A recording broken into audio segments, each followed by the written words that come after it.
Shalom, selamat pagi jemaat Tuhan.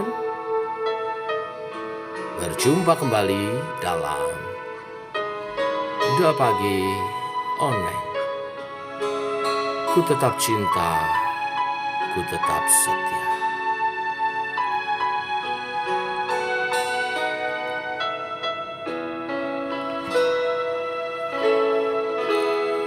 Ku tetap cinta, ku tetap cinta,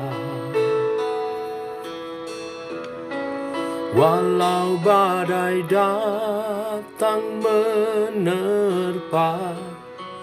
Ku tetap cinta,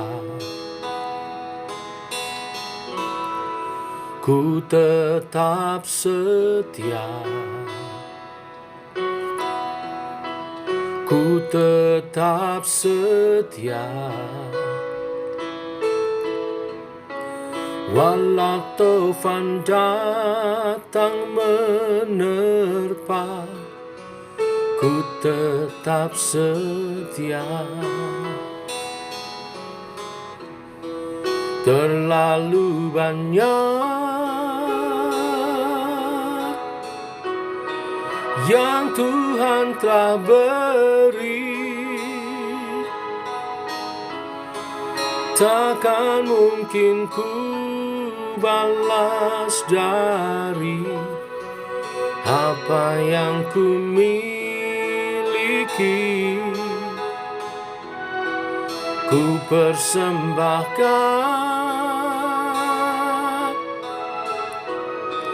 seluruh hidupku, dan ku tetap cinta, biar ku tetap setia untuk selama-lamanya.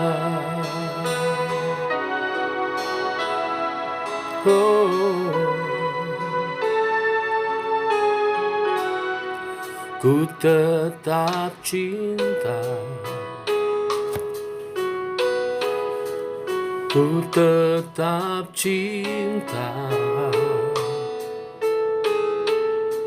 walau badai datang menerpa. Ku tetap cinta, ku tetap setia, ku tetap setia, walau topan datang menerpa. Ku tetap setia. Terlalu banyak yang Tuhan telah beri, takkan mungkin ku balas dari apa yang ku miliki. Ku persembahkan seluruh hidupku, dan ku tetap cinta, biar ku tetap setia untuk selama-lamanya.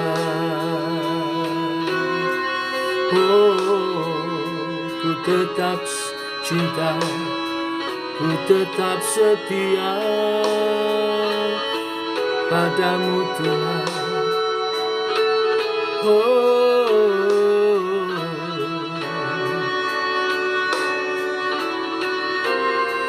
Terlalu banyak yang Tuhan telah beri, takkan mungkin ku balas dari apa yang ku miliki. ku persembahkan seluruh hidupku,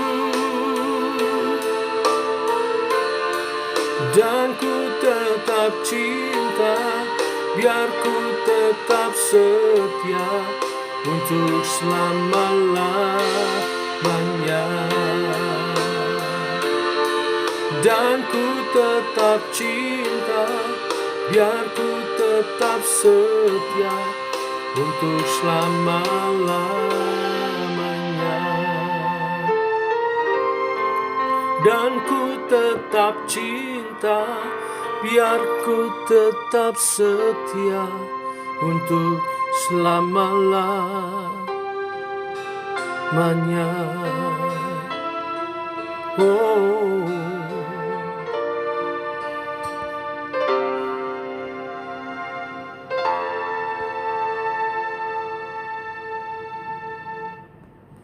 Tiba waktunya untuk kami merenungkan firman-Mu.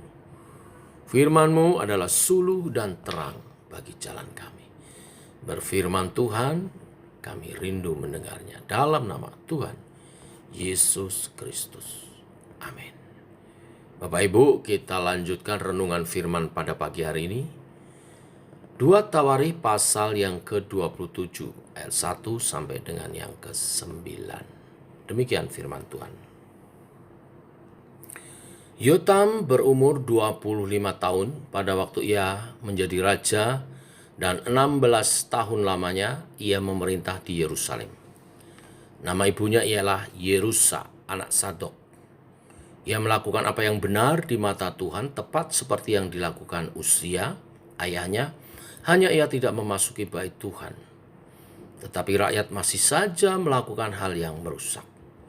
Ia mendirikan pintu gerbang tinggi di rumah Tuhan dan mengadakan banyak pembangunan pada tembok Ofel.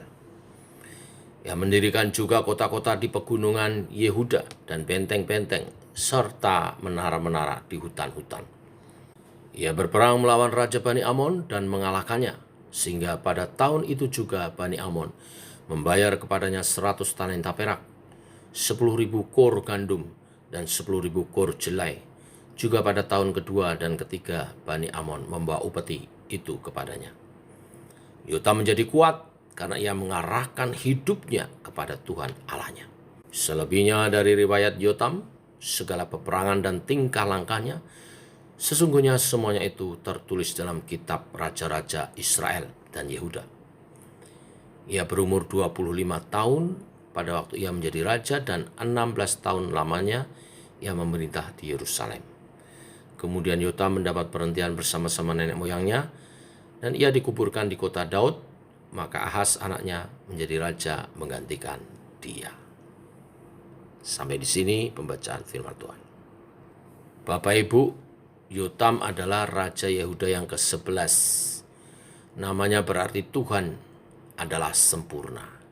Sesuai namanya, ia adalah sosok raja yang sempurna, hidup takut akan Tuhan. Pada usianya yang ke-25, ia menggantikan Uzia ayahnya. Selama 16 tahun memerintah di Yerusalem, ia mempengaruhi secara signifikan kehidupan spiritual rakyatnya. Olehnya, pemerintahnya menjadi semakin kuat. Bapak Ibu, kita belajar pagi hari ini tentang Raja Yotam yang adalah sosok yang berhasil. Karena apa? Dicatat oleh firman yang kita baca, melakukan apa yang benar di mata Tuhan. Ia melanjutkan nilai-nilai iman yang diwariskan ayahnya. Di sini kita melihat faktor keteladanan orang tua mempengaruhi sifat dan keputusan Yotam.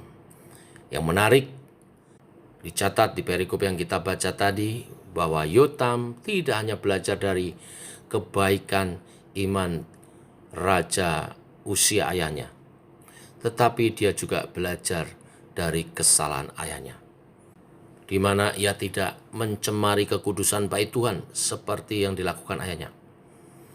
Pada waktu Uzia menjadi kuat, ia menjadi tinggi hati dan melakukan hal yang merusak. Ia berubah setia kepada Tuhan dengan melangkahi kapasitasnya. yaitu membakar ukupan di atas mezbah yang adalah tugas iman. Dengan demikian ia melanggar kekudusan bait Allah dan melanggar kekudusan tugas iman. Akibatnya ia ditegur karena bertindak sebagai imam yang tidak sah, padahal ia bukan imam. Kemarin kita sudah membahasnya di pasal 2 Tawarikh 26. Selanjutnya, riwayat pemerintahan Raja Yotam. Di masa pemerintahnya ia memberi perhatian yang besar terhadap pembangunan bait Allah, mendirikan pintu gerbang tinggi, membangun tembok Ofel, memperluas wilayah kerajaan, mendirikan kota-kota di pegunungan Yehuda, dan membangun benteng-benteng serta menara-menara di hutan-hutan. Raja Yotam menyeimbangkan upaya pembangunan fisik dengan meningkatkan kesejahteraan dan keamanan. Ketika ia memperkokoh kubu-kubu, maka ia juga memperkuat kekuatan militer, sehingga dapat mengalahkan Raja Bani Amon.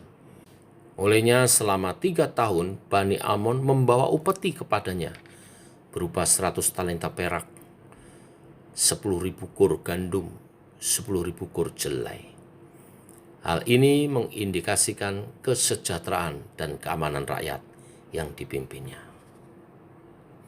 Sekali lagi, Yotam menjadi kuat karena ia mengarahkan hidupnya kepada Tuhan Allahnya dan belajar dari kebaikan dan kekurangan ayahnya. Inilah berita firman Tuhan dari kisah kehidupan Raja Yotam. Menjadi sukses dan diberkati luar biasa.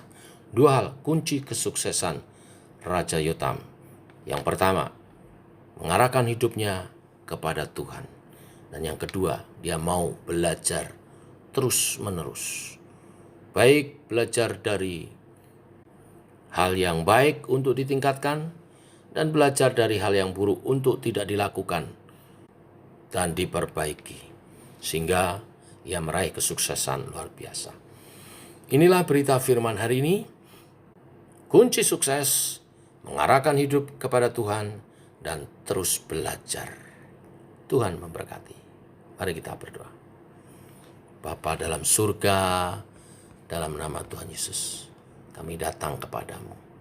Kami bersyukur untuk kasih dan rahmat-Mu, untuk anugerah-Mu, untuk kebaikan-Mu, untuk keberhasilan yang Kau beri. Tuhan, hari ini Engkau berfirman supaya kami meraih kesuksesan sampai akhir kehidupan kami. Ada 2 kunci sukses yang disampaikan melalui kehidupan Raja Yotam, yaitu dengan hidup mengarahkan hidup hati kepada Tuhan, taat beribadah, dan memelihara rumah Tuhan. Dan yang kedua, dengan terus mau belajar dari pendahulu-pendahulu kami. Belajar hal-hal yang baik dalam ketaatan iman, maupun belajar hal yang tidak baik untuk mencegah dan memperbaiki. Karena pada dasarnya orang yang mengandalkan Tuhan dan terus mau belajar, Tuhan makin menyempurnakan orang itu dan berkemampuan untuk mengelola hidupnya, juga orang-orang yang dipimpinnya, sehingga hidupnya diberkati dan meraih kesuksesan. Dan berkat Tuhan dicurahkan atas orang-orang yang mengarahkan hidupnya kepada Tuhan. Terima kasih Tuhan, kami mau belajar kesuksesan Yotam nyata dalam kehidupan kami. Bimbinglah setiap langkah hidup kami, seturut kehendak dan rencana-Mu. Dan biar iman kami terus berpaut kepada Tuhan, mengandalkan Tuhan dan taat akan kebenaran firman-Mu. Dan kami mau terus belajar untuk makin hari makin menjadi bijaksana dan tetap rendah hati. Berkati setiap umat Tuhan, juga hamba-hamba Tuhan yang pagi hari ini bersama-sama dalam doa pagi online. Tuhan berkati semua. Sukses mengarahkan hidup kepada Tuhan dan terus mau belajar dalam kerendahan hati. Tak lupa kami bawa dalam doa bangsa dan negara kami Indonesia yang mempersiapkan pemilu tanggal 14 Februari nanti, di mana kami akan memilih pemimpin negara ini dan juga pemimpin-pemimpin di DPR. Tuhan Kau menolong situasinya supaya kondusif, baik, tentram, tidak tersulut untuk anarkis, tidak tersulut untuk kerusuhan, supaya semuanya berjalan aman, tentram, damai. Kami berkati bangsa ini dengan kedamaian. Kami berkati bangsa ini dengan kearifan. Kami berkati bangsa ini dengan kesatuan dan keharmonisan. Kami berkati bangsa ini dengan kerendahan hati satu dengan yang lain. Dan mengawal proses pemilu dengan jujur dan adil. Dan siapapun yang terpilih, pihak-pihak yang tidak terpilih pun legowo.